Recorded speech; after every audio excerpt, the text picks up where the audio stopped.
हुमायूं, मुगल वंश का चमकता सितारा। दोस्तों, आज हम बात करेंगे मुगल बादशाह हुमायूं की। हुमायूं बाबर का बेटा था। वो मुगल वंश का दूसरा बादशाह बना। हुमायूं बहुत बहादुर और दयालु राजा था। उसने मुगल साम्राज्य को आगे बढ़ाने की बहुत कोशिश की। हुमायूं की जिंदगी बहुत ही रोमांचक रही।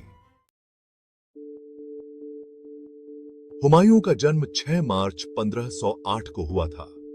वह बाबर का सबसे बड़ा पुत्र था और मुगल साम्राज्य के संस्थापक का उत्तराधिकारी। उसके पिता बाबर ने भारत में मुगल साम्राज्य की नींव रखी थी। बाबर ने कई युद्ध लड़े और दिल्ली सल्तनत को हराकर मुगल साम्राज्य की स्थापना की। हुमायूं को बचपन से ही युद्ध कला और शासन चलाने का शौक था। उसने अपने पिता से युद्ध की बारीकियां सीखी और प्रशासनिक कौशल में भी निपुणता हासिल की। बाबर की मृत्यु के बाद 1530 में हुमायूं राजा बना। उसे अपने पिता की विरासत को संभालने की बड़ी जिम्मेदारी मिली। उस समय उसकी उम्र सिर्फ 22 साल थी। इतनी कम उम्र में ही उसने मुगल साम्राज्य की बागडोर संभाली और अपने शासनकाल की शुरुआत की।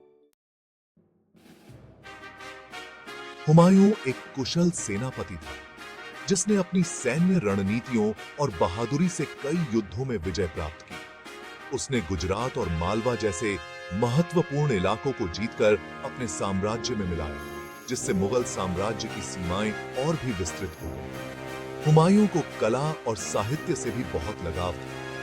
वह खुद एक विद्वान था और उसने अपने दरबार में कई महान कलाकारों और साहित्यकारों को संरक्षण दिया।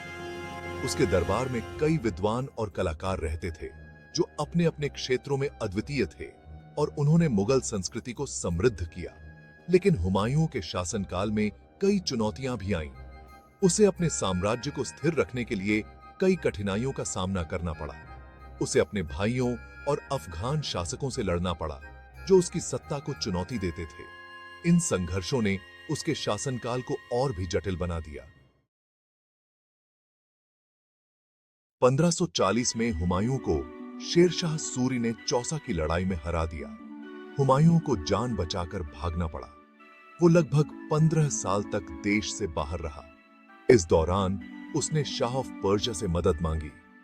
1555 में हुमायूं ने शेरशाह के उत्तराधिकारी को हराकर दिल्ली की गद्दी वापस हासिल की। हुमायूं की मृत्यु 1556 में एक दुर्घटना में हो गई। यह घटना उस समय हुई जब वह अपनी लाइब्रेरी से लौट रहा था। वो दिल्ली में अपनी लाइब्रेरी की सीढ़ियों से गिर गया था। यह लाइब्रेरी मुगल वास्तुकला का एक अद्भुत उदाहरण थी, जो उस समय के ज्ञान और संस्कृति का केंद्र थी। हुमायूं ने भले ही कम समय तक राज किया, लेकिन उसने मुगल साम्राज्य को मजबूत बनाने में अहम भूमिका निभाई। उसने अपने शासनकाल में कई महत्वपूर्ण नीतियां लागू की और साम्राज्य की सीमाओं का विस्तार किया। उसके बाद उसका बेटा अकबर राजा बना, जिसने मुगल साम्राज्य को उसकी चरम सीमा तक पहुंचाया। अकबर ने न केवल साम्राज्य का विस्तार किया, बल्कि कला, संस्कृति और प्रशासन में भी महत्वपूर्ण सुधार किए, जिससे मुगल साम्राज्य एक महान शक्ति बन गया।